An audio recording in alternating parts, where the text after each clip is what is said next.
I mean, she was racist. It was based on racism, and it was, rooted in it and targeted black people in the black community. Yeah, but I mean, women's health care, it's good. Like we should propagandize. Like what? That's crazy to me, man. That's insane. The cognitive dissonance. That is insane, bro. Margaret Sanger Evil. was a racist, but everybody was a racist back then. Ooh, I smoke. Nobody, but if I did, I wouldn't tell a soul. Hello, and welcome back to another episode here on the Bridge Reacts, and I'm your host here on the channel, Marcus. Thank you so much for stopping by to see another episode here on the Bridge, where we believe in family, we believe in long relationships, strong family units, and of course, healing, growing, learning together, growing together as a family, being there as a community, bridging the gaps between so we can be better and do better for the next generation. If you like what we talk about here on the channel, please subscribe, like button, notification bell as well. Welcome to the channel. Really appreciate you. Thank you so much. Today's video, we are talking about Planned Parenthood and how amazing it is for Black and brown people.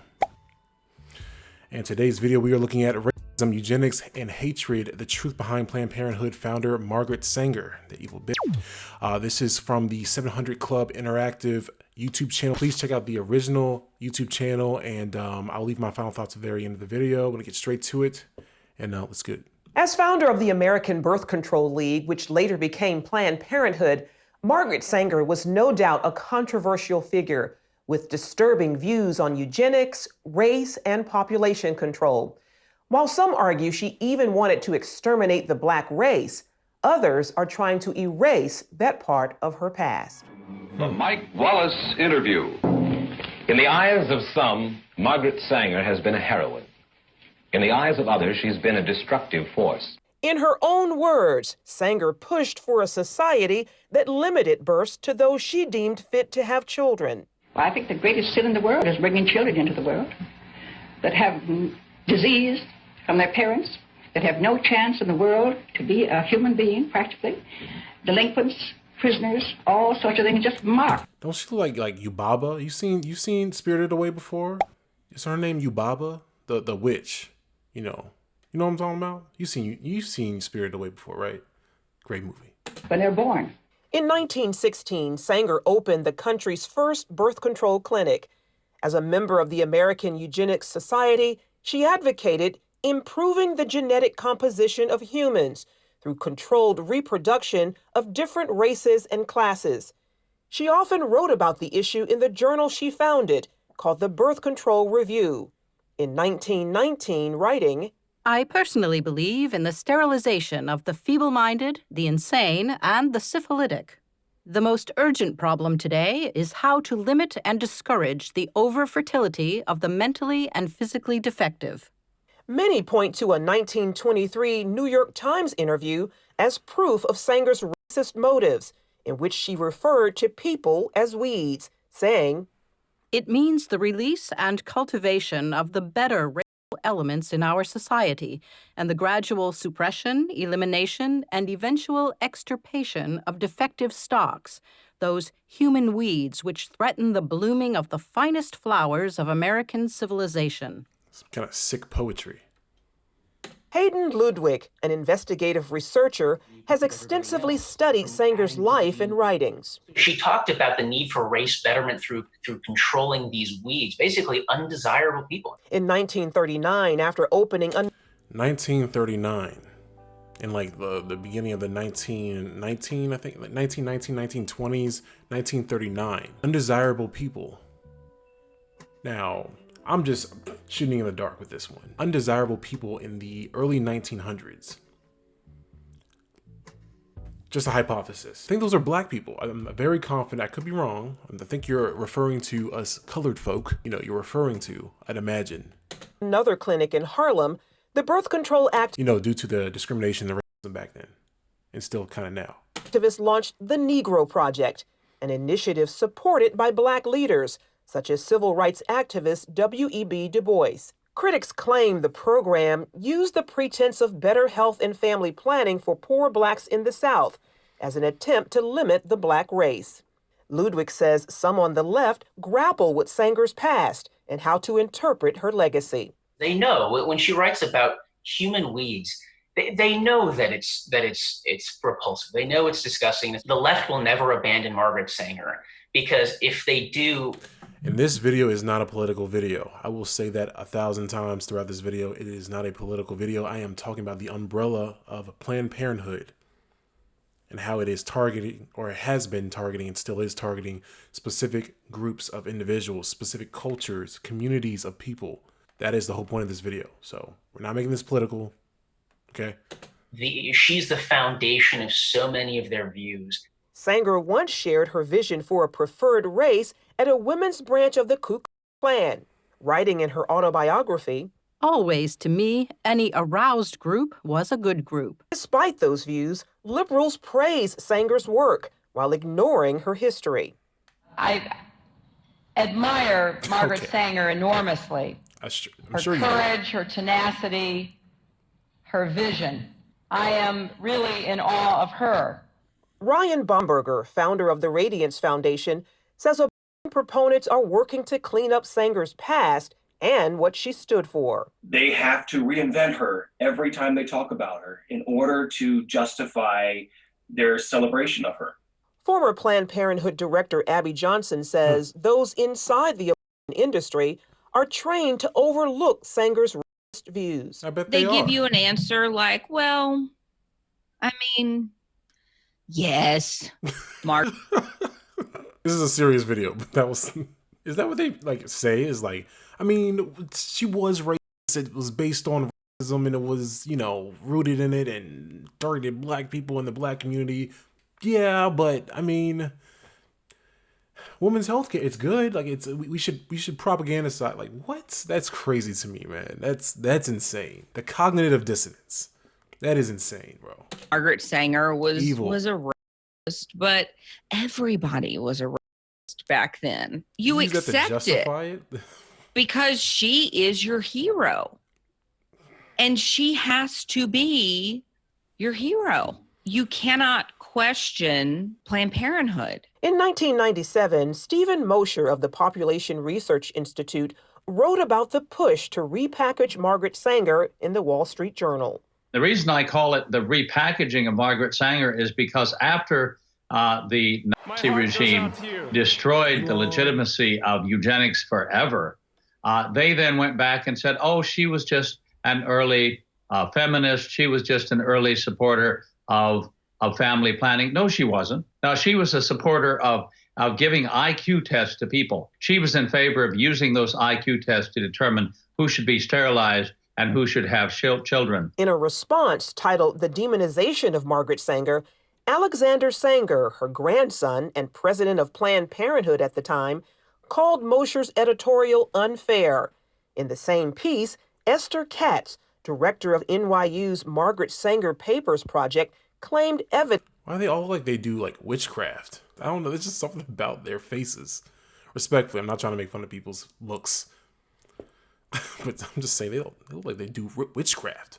Evidence revealing Sanger did not rationalize her support for birth control on racist grounds, that she never advocated genocidal policies aimed at racial, ethnic, or religious groups, and that she, in fact, believed access to birth control would benefit, not eliminate minority populations. Dr. Katz turned down our request for an interview, although in this article, the editor as public authority, interpreting Margaret Sanger, she wrote, by our current highly sensitized standards, some of her attitudes and statements can be construed as racist, elitist, you were cool with the KKK. Ethnocentric, and not politically correct. In 1942, Margaret Sanger's American Birth Control League became Planned Parenthood, which has moved to fulfill its founders' goals, helped greatly by the Supreme Court decision in Roe v. Wade. Under the veil of secrecy and deception, 60+ million babies have not been born because they were aborted legally since 73. 66 million. Now, I'm gonna pause here just for a second, and I'm gonna let the video play my final thoughts in the video. We're at 10 minutes right now. Whether if you believe or not, it is a actual live being inside the woman's womb. A clump of cells, whatever the fetus, that seed You put it seed in the earth, you water it, it grows into a plant, right? The potential of life.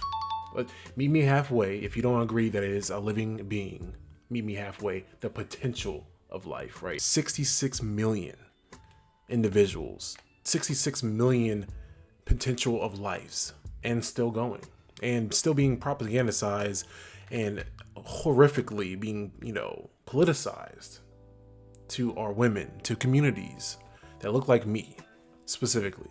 Not just black and brown communities, but majority of those facilities, those places that you can get these operations done are in these communities. Why is that? Especially if you have this really rugged past that seems very racist. What does that say? And then I'm just a man on YouTube making these videos. I'm not telling you what you can do and what you should do to your body. Your choice is your choice. You're living this life. I can't control that.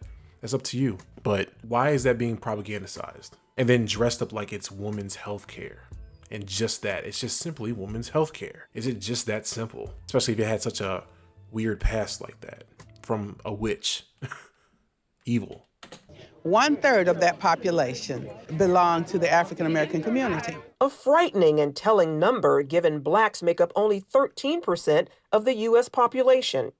Dan Gaynor of the Media Research Center says that Sanger's true mission remains alive and well throughout today's abortion industry. Look at the maps. See where the abortion facilities are. They are near places where people are marginalized, people are poor, people are minority, and undesirable people. That's their target market. Generation after generation, we have built a better world for our daughters. Because of allies in the media and academia, Gaynor also points out how speech from conservatives and others about Sanger's past, Planned Parenthood practices, and abortion is often classified as hate speech. There is nothing as close to a sacrament in the media as abortion. It is a holy writ that abortion is protected. And anybody who comes out against it, any organization, any business, anybody, the media swarm. So does social media. Facebook's new oversight board, and this is really concerning, has 4 co-chairs. And they're going to be the appeals board for content. Well, one of the 4 oversight board is on the board of a pro group. There's no pro-lifers. They're not there. The problem also exists on many college campuses. I remember at Harvard, they laughed when I was talking about the history of eugenics. And they said, that doesn't matter. Planned Parenthood is not like it was during Margaret Sanger's days. Those who oppose her views say not true. Well, of course, it's not going to be exactly the same as it was back then, because in order for you to trap people or trap an individual, you're not going to tell them it's a trap. You're going to glamorize it. You're going to make it look so good and it's okay, and you're going to dress it up a certain way. That's how you get people. So of course it's not the exact same. Just like racism, discrimination isn't the exact same as it was before. It's very subtle. It's very microaggressions, redlining, just things that are technically is it just it's still bad. It's still discrimination. Those things do still happen in 2025. They're not like what our grandfathers or our fathers and mothers and grandmothers went through. They're not the exact same, but it's still, it's still there. There's glimpses of it there, right? Committed to exposing her past for future generations. Charlene Aaron, CBN News. Thank you, Charlene. That is the video. I'll put the link in the description. We're gonna go ahead and get straight to my final thoughts. I'm gonna wrap up the video in this, but my final thoughts, right? When it comes to Planned Parenthood, I'm gonna make this quick, very brief. Again, I cannot tell you as the viewer, the subscriber, the bridge builder. We're here to build bridges, not burn them. Bridge builder. Really appreciate it. Hopefully you know that I'm not trying to convince you to do something or make a choice that you are not comfortable with. This is your life, your body. You do whatever you want. I can't stop you at the end of the day. This platform is only to help better people and hopefully guide them to make better decisions. They can be better individuals, better souls, better partners, lovers, better parents one day if you're not already a parent, better significant others if you're not already a significant other to somebody else, or a wife, husband, spouse, whatever, right? This is what the platform is about. Unity, community, bridging the gap. This is wrong, or at least the origins of it was obviously wrong. built in, rooted in racism, discrimination from this wicked right here. And even if it's not the exact same, it's ran by different people, they still carry along her base message and like the things that, you know, she believed in to a degree, they still believe it to this. And they politicize it. Again, this is not a political video, but they politicize it. They really sell it to us. We buy it. Again, not a political video, but the last election, there was one side of the aisle, the two aisles, right, that was promoting the out of this. Like making it seem like this was the thing that's going to better society and end racism and feed the hunger. And it's like this is what all of America's problems are within Planned Parenthood. That's going to fix it. Abortions. That's weird to me. I didn't understand that. I got so many like commercials and ads from this one side of the aisle. That was majority of the message. It wasn't 100%, but it was like 85, 90% of their message, what they were selling. That's weird. I don't know. That's weird to me. I don't get it. And I don't see this as a good thing. I think it is evil. And again, I think there are situations we all make mistakes. We all make mistakes. We all have been a part of some situation where we feel as though we might have a low, deep regret. We might have some kind of mental, emotional turmoil because of our decisions and our choices. I understand that. I'm not here to try to punish anyone or try to say anything that's going to trigger you, upset you. I'm not here to do that. I'm just saying the basis of this was rooted in evil, racism, and discrimination, and targeting us, our community, and our women, and our potential children, potential individuals who were supposed to be here but aren't here. That's what I believe in, and that's what I know. And if you feel as though I'm crazy or you're completely go against what I'm saying, you think that I'm wrong or whatever, please, let's have a positive discourse in the comments section. Let's go ahead and have a conversation. It's not supposed to be some kind of brutal, battle between people and just, us going at our necks about it. Like it's supposed to just be a discussion, a conversation, positive discourse. Let's have a discussion. That's what it's all about. We talk things out. We're mature here. But let me know in the comment section what you think about this when it comes to Planned Parenthood. We can leave it at that. You can go deeper into it if you want. I'll give you my thoughts in the comment section. If you respond, I respond. If you want to go about specifically the political sides of it, whatever. But the whole subject matter is just Planned Parenthood and how it is rooted in evil. It wasn't supposed to be women's health care. It wasn't about that originally. You saw the video. That's not what it was all about. Now they say it's about that, right? Does that not tell you something? I'm going to stop rambling. I'm going to go ahead and end the video so I can edit the video and I can drop the video. But I appreciate you guys for sticking around. Love you guys. Thank you so much for supporting the bridge. Trying to keep going and be consistent. I'll see you in the next video. You guys take care of yourselves. Let's make great choices. Let's build these bridges. Okay? Let's do better as a community. See ya.